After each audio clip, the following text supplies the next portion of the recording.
రాజా faith ministries సమర్పించు యేసు కృపాస్వరం TV కార్యక్రమానికి ప్రేమపూర్వక ఆహ్వానం తెలియజేస్తున్నాం. మన తండ్రి అయిన దేవుని నుండి, యేసుక్రీస్తు ప్రభు నుండి, పరిశుద్ధాత్మ దేవుని నుండి మీకు కృపా సమాధానము కలుగునుగాక. ఆమేన్.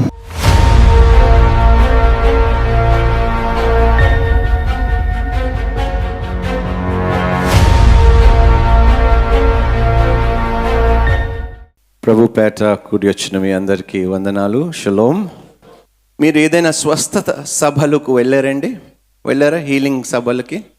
దేవుణ్ణి మన యొక్క అనారోగ్యతని తీసివేయమని మనం ప్రార్థన చేయటానికి వెళ్ళాం.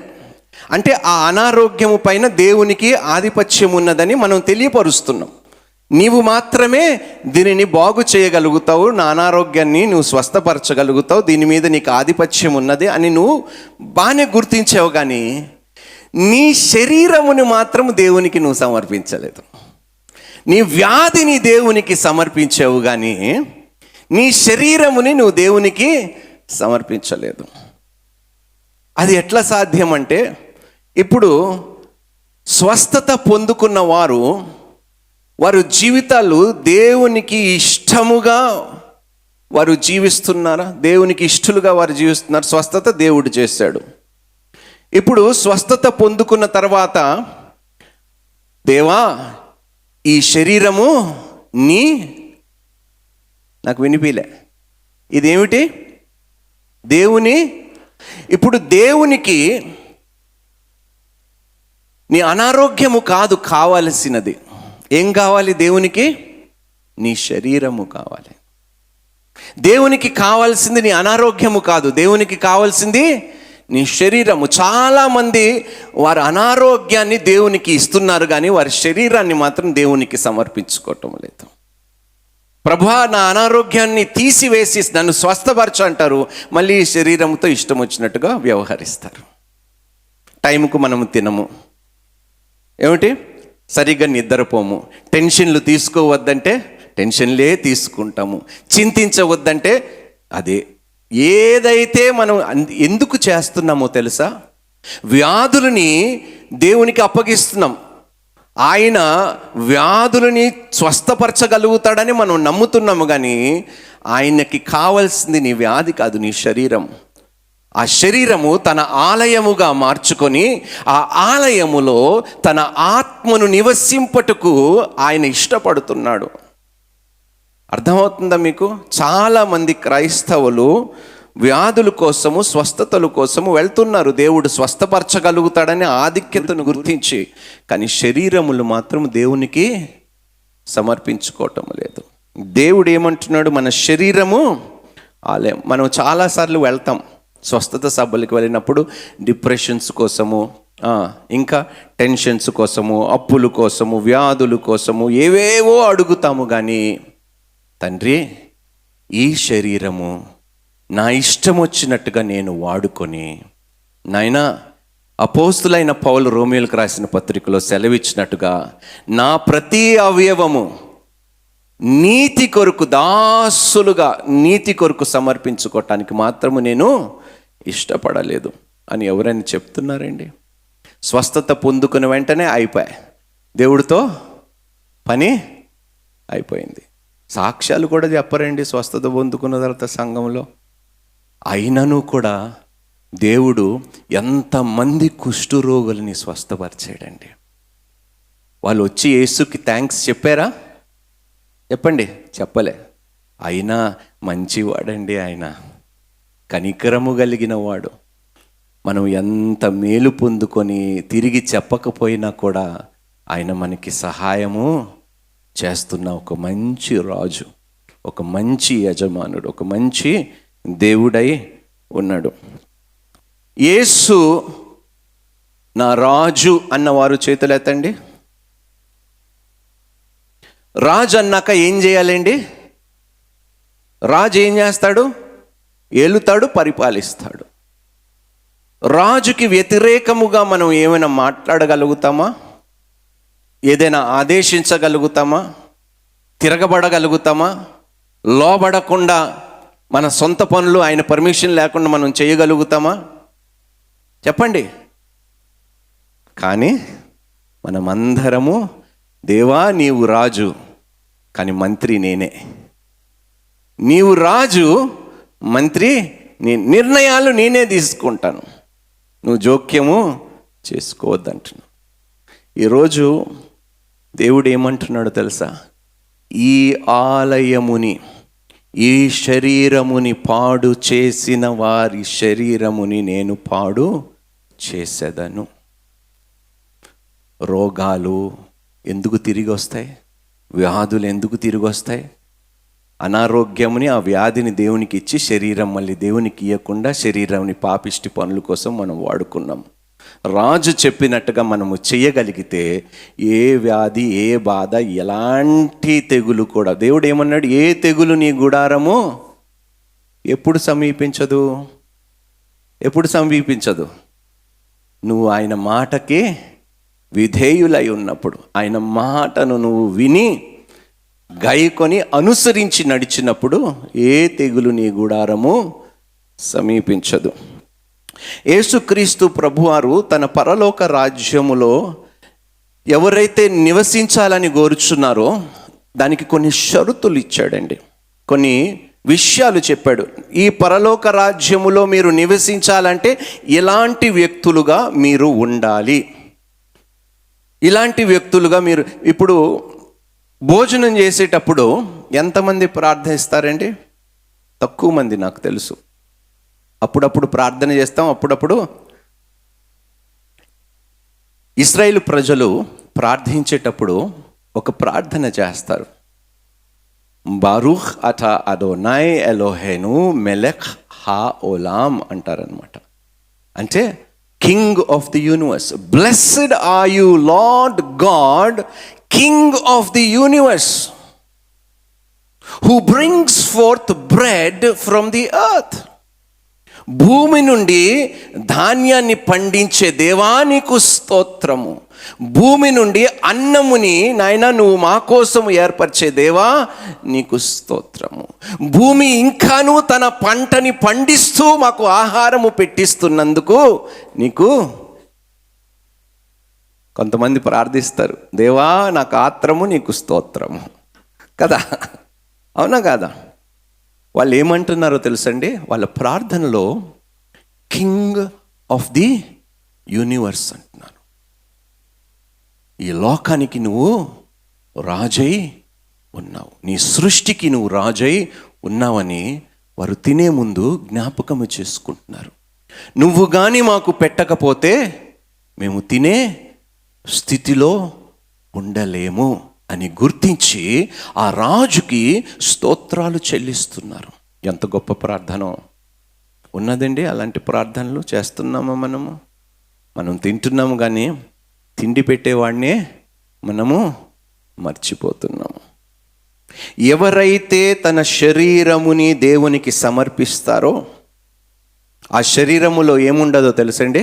ఎవరైనా చెప్పగలుగుతారా? సోమరితనం ఉండదు, తిండిబోతులుగా ఉండరు. దేవునికి సమర్పించిన దానిని దేవుడు చక్కగా కాపాడుతాడండి. ఏదైతే దేవునికి నువ్వు ప్రతిష్ఠిస్తావో అది దేవునిది అయిపోతుంది, ఇంకా దేవునిదే బాధ్యత. నేను ఎప్పుడు అంటాను, నీ శరీరముని నువ్వు దేవునికి సమర్పించకపోతే, సజీవ యాగముగా నీ శరీరముని సమర్పించటమే ఇలాంటిదే నిజమైన సేవ, యుక్తమైనది అని వాక్యము సెలవిస్తుంది. రోమియోలకు రాసిన పత్రిక 12వ అధ్యాయంలో 1వ వచనంలో అంటాడు, offer your bodies as living sacrifice, this is true worship అంటాడు. ఇదే నిజమైన సేవ, నిజమైన ఆరాధన. ఏది? నీ శరీరముని సజీవ యాగముగా సమర్పించు. నువ్వు ఎన్ని స్వస్థత సభలకు వెళ్ళి వ్యాధిని మాత్రమే దేవునికి సమర్పించి నీ శరీరముని దేవునికి సమర్పించకపోతే ఉన్న వ్యాధి కన్నా డబుల్ వ్యాధి నీకు వస్తుంది. ఏమొస్తుంది? ఇది వాస్తవం అండి, ఇందులో అసత్యం ఏమీ లేదండి. అంత కనికరము చూపించి నీ వ్యాధిని బాగు చేస్తే నువ్వు శరీరముని దేవునికి సమర్పించకుండా నీ ఇష్టం వచ్చినట్టుగా మళ్ళీ ఈ శరీరముని వాడితే రెండోసారి ఎందుకు స్వస్థపరచాలి దేవుడు నీ శరీరముని? ఎందుకు బాగు చేయాలి నీ శరీరముని? అంటే దేవుడు ఇదేనా చేయవలసింది, ఇదేనా అంటే ఎంత ఘనత ఇస్తున్నామో ఆ దేవునికి. ఎంతమందికి ఉద్యోగాలు ఉన్నాయండి? ఉద్యోగాలు ముందు మన జీవితాలు ఎలా ఉండేవి? ప్రార్థన జీవితం ఎలా ఉండేది? ఇప్పుడు కన్నా బెటర్గానే ఉండేదా? లేకపోతే ఉద్యోగం తర్వాత బాగా భక్తి పెరిగిందా?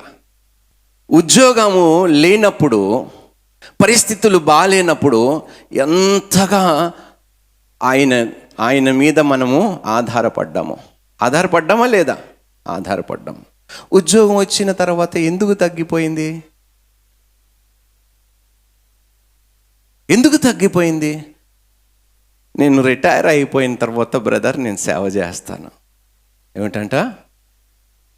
ఉద్యోగం వచ్చేసింది, ఇక్కడ దేవుడు వద్దంట, ఉద్యోగం కావాలంట. రిటైర్మెంట్, మళ్ళీ ఉద్యోగం దేవుడు తీసేసినప్పుడు రిటైర్మెంట్ వయసు వచ్చినప్పుడు మళ్ళీ దేవుడి దగ్గరికి వస్తారంట.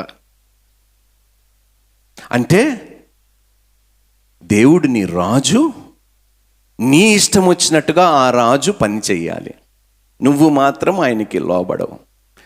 నీకు ఇష్టం వచ్చిన సమయములోనే ఆ రాజు దగ్గరికి వెళ్తావు. ఎస్తేరు మహారాణియే, కానీ ఇష్టం వచ్చిన సమయము ఇష్టం వచ్చినట్టుగా తను వెళ్ళగలిగింద రాజు ముందుకి. 3 రోజులు ఉపవాసం ఉండి రాజు దగ్గరికి వెళ్ళిందంట. కానీ మన రాజుకి ఏమంటున్నామో తెలుసా? ఆ ఉద్యోగం ఇచ్చావు దేవా, నీకు స్తోత్రం, ఇప్పుడు నాకు టైం లేదు, నేను డబ్బులు సంపాదించుకోవాలి, నా ఇల్లు కట్టుకోవాలి, నేను పెళ్లి చేసుకోవాలి, నా పిల్లల్ని, చాలా బిజీ. ఒక రాజుకి చెప్పవలసిన మాట ఇదేనా? దేవుడు నిజంగా మీ రాజేనా? ఆయనని మీ జీవితాలని ఏలనిస్తున్నారా? ఏలేవాడిగా ఉన్నాడా? నిజంగా చెప్పండి అమ్మా, యేసుక్రీస్తు ప్రభువు మిమ్మల్ని ఏలుతున్నాడా? ఏలనిస్తున్నారా? ఏలేవాడిగా యేసు మీ జీవితాల్లో ఉన్నాడా? ఉద్యోగం లేనప్పుడేమో దేవా దేవా అని కన్నీళ్ళతో, కష్టం వచ్చినప్పుడు కన్నీళ్ళతో, అన్నీ అయిపోయిన తర్వాత, బాగుపరచబడిన తర్వాత ఎక్కడ పోయింది ఆ ప్రేమ? ఎక్కడ పోయాడు ఆ రాజు? ఎక్కడ పోయింది ఆ విధేయత? ఎక్కడ పోయింది ఆ భక్తి? ఎక్కడ పోయింది ఆ శ్రద్ధ? అందుకని అంటున్నానమ్మా, దేవుణ్ణి రాజు అంటున్నాము కానీ వట్టి మాటలే. రాజు అన్నాక ఆయన పరిపాలిస్తాడు, ఆయన ఇష్టం వచ్చినట్టుగా ఆయన చేస్తాడు. అధికారము మొత్తము రాజు చేతుల్లోనే ఉంటుంది. ఒక దాసి లేకపోతే ఒక దాసుడు యజమానుడితో నువ్వు ఇలా చేస్తే బాగుంటుంది అంటాడా? చెప్పండి. తిరిగి మాట్లాడగలుగుతాడా తన యజమానుడితో? చెప్పండి. కానీ దేవుణ్ణి చెప్తున్నాం మనం, మన రాజుకి చెప్తున్నాం, మనల్ని ఏలేవాడికి చెప్తున్నాం, ఇదిగో నాకు టైం ఉన్నప్పుడు నీ దగ్గరికి వస్తా, నాకు అవసరం ఉన్నప్పుడు నీ దగ్గరికి వస్తా, నాకు అప్పులు బాధ ఎక్కువ అయిపోయినప్పుడు నీ దగ్గరికి వస్తా, నాకు కష్టాలు ఉన్నప్పుడు దగ్గరికి వస్తా, మిగతా టైంలో నేను చాలా బిజీగా ఉన్నాను. ఇదే కదా మనం దేవునికి చెప్తున్నది. చూద్దామమ్మా, మత్తయి సువార్త 5వ అధ్యాయము 3వ వచనం నుండి చదువుదాం. ఆత్మ విషయమై దీనులైన వారు ధన్యులు, పరలోక రాజ్యము వారిది. పరలోక రాజ్యము ఎవరిదంట? అంటే ఏమిటి? ఆత్మ విషయమై దీనులు అంటే ఏమిటి? ఎవరు వారు? ఒకటే, తండ్రి ఈ లోకములో ఎంత ఉన్నా ప్రభువా, ఎంత గొప్ప సంపాదన ఉన్నా తండ్రి, నీవు లేకపోతే వ్యర్థము తండ్రి. నీవు నాకు తోడుగా లేకపోతే ప్రభువా అంతా వ్యర్థమే ప్రభువా. నా పక్కన ఎన్ని ఉన్నా ప్రభువా, నీవు మాత్రము నాకు తోడుగా లేకపోతే ఎందుకు పనికిరావు ప్రభువా ఇవి. నాయనా, ఎంత ఘనత ఉన్నా, ఎంత ధనం ఉన్నా, ఎంత పేరు ప్రఖ్యాతులున్నా ప్రభువా, నువ్వు లేకపోతే అది వ్యర్థము. దీనులు, ఆత్మలో దీనులు అంటే ఏమంటున్నారు? రాజా, నా ఏలినవాడా, నువ్వే నా జీవితములో లేకపోతే ఇవన్నీ నాకు ఏమి ఉపయోగకరముగా ఉంటాయి, ఏమి ప్రయోజనముగా ఉంటాయి నా జీవితములో? ఆత్మలో దీనత్వము. అన్నీ ఉంటుండగా, ఈరోజు అన్నీ ఉన్నాయి మన దగ్గర, వాస్తవంగా దేవుడు లేడండి. అన్నీ ఉన్నాయి. ఈరోజు చాలామందికి ఉద్యోగాలు ఉన్నాయి, చక్కటి ఇల్లు ఉంది, నడుపుకోవటానికి కారు ఉంది, కొంతమందికి వాహనాలు బైకులు ఉన్నాయి, స్నేహితులు ఉన్నారు, కాలక్షేపము చేసుకోవటానికి సినిమాలు ఉన్నాయి, టీవీ సీరియల్ ఉన్నాయి, ముచ్చట్లు పెట్టుకోవటానికి పొరుగు వారు ఉన్నారు, అన్నీ చేయటానికి అన్నీ ఉన్నారు. కానీ వారి జీవితంలో దేవుడు లేడు. అమ్మా, నువ్వు ఒక రాజ్యానికి చెందిన వారైతే, మీరందరూ మనమందరం ఒక రాజ్యానికి చెందిన వారైతే, ఆ రాజు ఆజ్ఞలు మనము మీరి ఏ పని మనము చెయ్యము. రాజు ఏ పని చెప్తాడో అని ఆసక్తితో ఎదురు చూస్తూ ఉంటాము. రాజు ఉద్దేశము నెరవేర్చుకోవటము కోసమే మనం ఆశపడి బ్రతుకుతాము. ఈరోజు రాజు నాకేం చెప్పబోతున్నాడు, నాకేం బాధ్యత అప్పగించబోతున్నాడు, నన్ను ఏం చెయ్యమంటున్నాడు, నన్ను ఏమి కోరుచున్నాడో చెయ్యమని ఈ ఆలోచనలోనే మనము ఉంటాము. రాజు క్షేమమే మనము కోరుతాము. ఆ రాజ్యములో సమాధానము కోసమే మనమందరము ప్రయాసపడతాము. చదువునానా? దుఃఖపడువారు ధన్యులు, వారు ఓదార్చబడుదురు. దుఃఖపడవారు ధన్యులు. దేవుడు ఎంత గొప్ప మాట అంటున్నాడు. ఆత్మలో దీనులై వారు పరలోక రాజ్యము వారిది అంటున్నారు. ఆ తర్వాత దుఃఖపడ్డవారు ధన్యులు. అమ్మ, మీకు ఎంత కష్టాలున్నా, ఎంత బాధలున్నా, ఎన్ని శ్రమలున్నా ఒకటే మాట అంటున్నాడమ్మా, వాటిని ధన్యతగా మీరు ఎంచుకోండి. శ్రమ కలుగుట నాకు మేలాయను అని ఎంచుకోండి. ఎందుకో తెలుసా? మీరు ఆయన కోసము శ్రమపడి మీరు దుఃఖపడినప్పుడు ఆయన మిమ్మల్ని నిజంగా ఓదారుస్తాడు, మిమ్మల్ని ఆదరిస్తాడు. ఎవ్వరు మిమ్మల్ని విడిచినా దేవుడు మాత్రం ఎన్నడూ విడవడు, ఎడబాయడు. ఆయన పరలోక రాజ్యములో ప్రతి ఒక్కరిని, ఆయన రాజ్యములో దేవుడు ఏమంటున్నాడు తెలుసా? దుఃఖము కలిగిన ప్రతి ఒక్కరిని ఓదారుస్తానంటున్నాడు. అందుకని మనం కొత్త యెరూషలేము పట్టణము భూమి మీదకి దిగి వచ్చినప్పుడు, కొత్త భూమి కొత్త ఆకాశములో పరలోక రాజ్యములో ఆయన ఏమంటాడు తెలుసా? ఆకలి దప్పిక ఉండదంట, మరణం ఉండదంట, వ్యాధి ఉండదంట, దుఃఖం ఉండదంట, ఏముండదంట. దేవునికి స్తోత్రము. అలాంటి రాజ్యములోనే నిన్ను నివసింపజేస్తానంటున్నాడు నీ రాజు. అమ్మ, ఒక రాజు చెడ్డవాడైతే వాడు ఏం చేస్తాడమ్మా?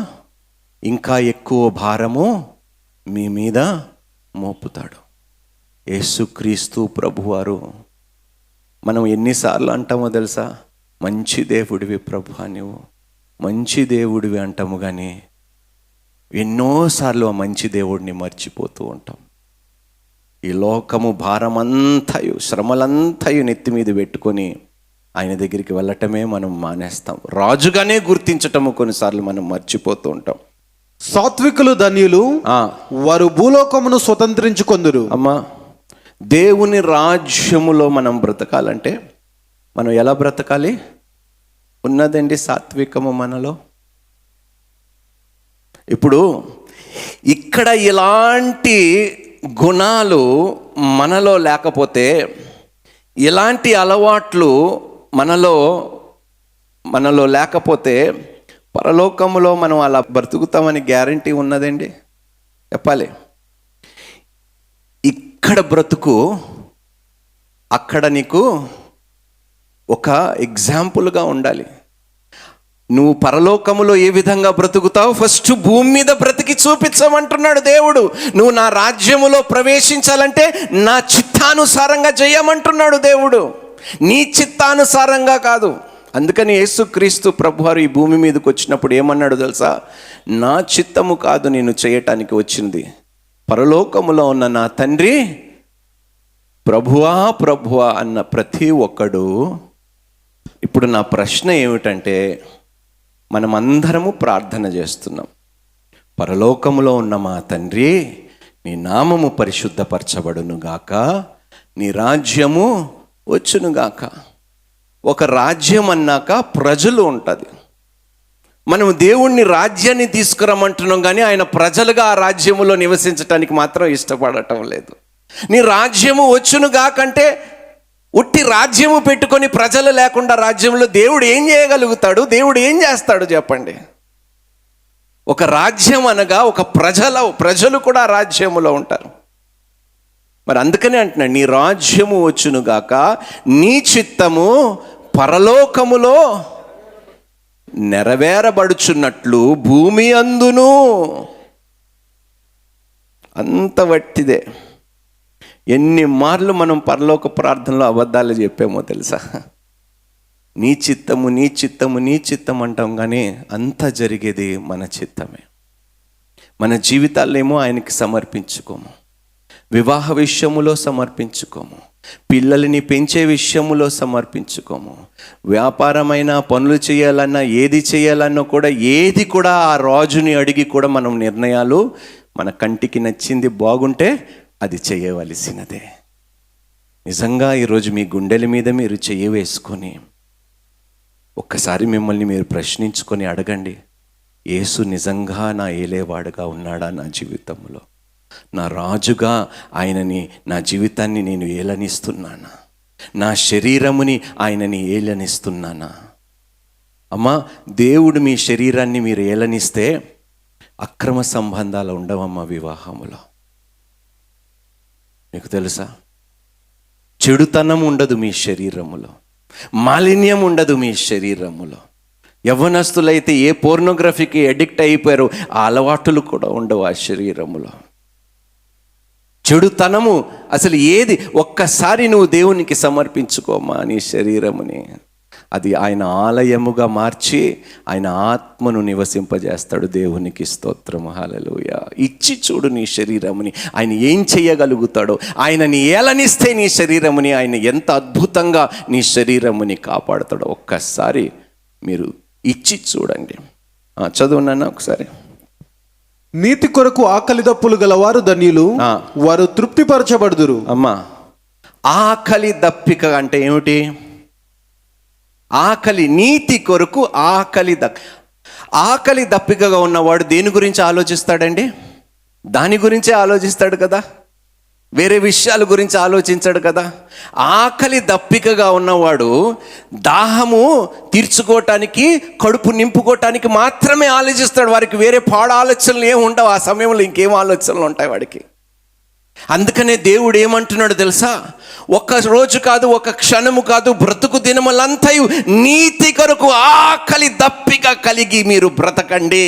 అంటే ఎప్పుడు కూడా ప్రభువా ఈ నీతి సరిపోదు, ప్రభువా ఈ నీతి కొరకు ఇంకా ఆకలి పుట్టించు, ఇంకా దప్పిక కలుగజేయి ప్రభువా, ఇంకా నీతిలో నేను ఎదుగును గాక, యేసు నీతి కలిగి నేను జీవించును గాక. అప్పటి వరకు ప్రభువా ఈ నీతి కొరకు ఆకలి దప్పికని నా జీవితంలో నుండి తీసివేయకు ప్రభువా. ఆయన రాజ్యములో ఉండాలంటే ఎలాంటి మనసు కలిగి ఉండాలంటున్నాడు. ఒక పూట నీతిగా, ఒక పూట నీ ఇష్టం వచ్చినట్టుగా అంటే ఆయన నీ జీవితంలో రాజు కానే కాడు. ఈ మాటకి మనం లోబడాలా లోబడకూడదా? మీరే చెప్పండి. లోబడాలి. మనం లోబడుతున్నామా? ఎందుకంటే ఆయన మన రాజు కానే కాడు. ఆయనని, మనల్ని రాజుగా మనము నమ్ముచున్నాము ఆయనని, కానీ రాజుగా ఏలనివ్వటము లేదు ఆయనని. ఎంత బాధాకరమైన విషయం అండి. దేవునికి ఇచ్చే సన్మానం ఇదేనా? దేవునికి ఇవ్వవలసిన గౌరవం, ఒక రాజుకి ఇవ్వవలసిన గౌరవం ఇదేనా? అమ్మా, నువ్వు ఒక్కసారి వెల చెల్లించి కొనబడితే నీ జీవితం మీద నీకు హక్కు ఉంటుందా? మీరే చెప్పండి. మీకు హక్కు ఉంటుందా? మీ ఇష్టం వచ్చినట్టుగా మీరు ఏమైనా చేయగలుగుతారా? ఆయన తిండి పెడితే తింటాము, ఆయన నించోమంటే నించుంటాం, ఆయన కూర్చోమంటే. అంటే ప్రభువా నీ చిత్తము, నువ్వు నన్ను కొన్నావు, నన్ను విడిపించావు, చెరసాలలో నుండి విడిపించావు, దుష్టుల చేతిలో నుండి నన్ను విడిపించావు, చెడువారు నాయనా నన్ను పాడు చేయకుండా వెల చెల్లించి నన్ను కొన్నావు. ఈ జీవితం అంతా నీకే. మనం పాట పాడతాం, ఇదిగో దేవా నా జీవితం ఆపాదమస్తకం నీకంకితం. వట్టిదే. పాటలలో కూడా అబద్ధమే. ఇదిగో దేవా నా జీవితం అంటావు, కానీ ఏడిస్తున్నావు నీ జీవితము యేసుకి. ఆయనని ఎలా ఏలనిస్తున్నావు నీ జీవితాన్ని. ఎన్ని అబద్ధాలు తెలుసా. నేను అందుకనే కొన్నిసార్లు నోరు తెరవను స్తుతించటానికి. ఎందుకో తెలుసా, నా మనసుకి, నా మనస్సాక్షికి అది సత్యంగా అనిపించటం లేదు కాబట్టి నేను ఆ పాటలు పాడను. ప్రభువా, నిన్ను చేయలేనప్పుడు వట్టిగా నేను ఆ పాటలు పాడి నిన్ను స్తుతించటంలో ఏ అర్థమూ లేదు తండ్రి. అబద్ధాలు మన పాటలలో, మన ఆరాధనలో, మన రాజుకి చెప్పే మాటల్లో ఎంత నిజాయితీ ఉన్నదో అది మీకే తెలియను గాక. చూడు నాన్న, కనికరము గలవారు ధన్యులు, వారు కనికరము పొందుదురు. దేవుని రాజ్యములో బ్రతకాలంటే కనికరము చూపించకుండా బ్రతికితే ఆయన రాజ్యములో ఎవరికి చోటు ఉండదు. ఇప్పుడు నా ప్రశ్న, మీకు ఊహ వచ్చినప్పుడు నుండి ఇప్పటి వరకు ఒక పుస్తకము తీసుకొని, ఒక పెన్ను పుస్తకము తీసుకొని, మీరు చేసిన పాపాలు, మీరు ఆలోచించిన చెడు ఆలోచనలు, తలంపులు అన్నీ ఒకసారి రాసుకోగలుగుతారా? రాసుకొని ఒకసారి చూడండి ఎంత కనికరము ఆయన చూపించాడు, ఎంత కనికరము ఆ రాజు మనకి చూపించాడు. కానీ పొరుగువానికే, ఇంటిలో తోబుట్టు వారికే, అన్నాదమ్ములకే, అక్క చెల్లెలికే కనికరము చూపించలేని దౌర్భాగ్యమైన స్థితుల్లో క్రైస్తవులుగా మనం బ్రతుకుతున్నాం. నేను ఒకరోజు ప్రేరేపించబడినప్పుడు ఇన్ని పేజీలు పాపాలు నేను రాసుకున్నానండి. రాసుకుంటూ ఏడవటం మొదలు పెట్టాను. నేను కన్నీళ్లు కారుతున్నాయి పేపర్ మీద, ఇంకా ఉన్నాయి నా దగ్గర ఆ పేపర్స్. ఎలా ప్రభువా నన్ను కనికరించావు, ఇంత పాపిష్టి వాడిని ఎలా క్షమించగలిగావు, ఇంత కనికరము, ఇంత దయ ఎలా చూపించగలిగావు.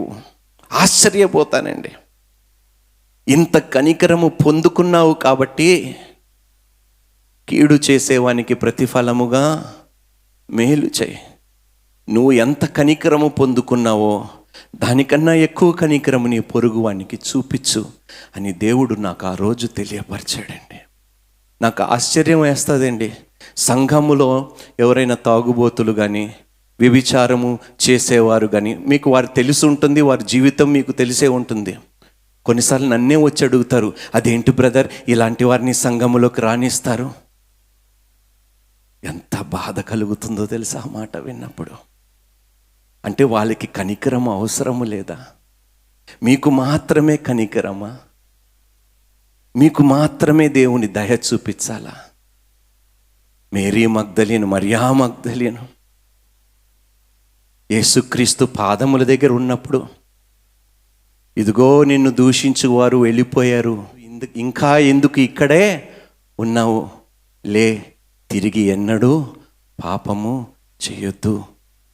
పాపిష్టురాలా, చిచ్చి ఇలాంటి జీవితం కలిగి ఇక్కడికి ఎందుకు వచ్చావు, నా ముందుకు ఎందుకు వచ్చావు అన్నారా? ఎంత కనికరము చూపించాడండి యేసయ్య. సంఘములో కనికరము లేని వ్యక్తులు ఎంతమంది ఉన్నారో దౌర్భాగ్యము.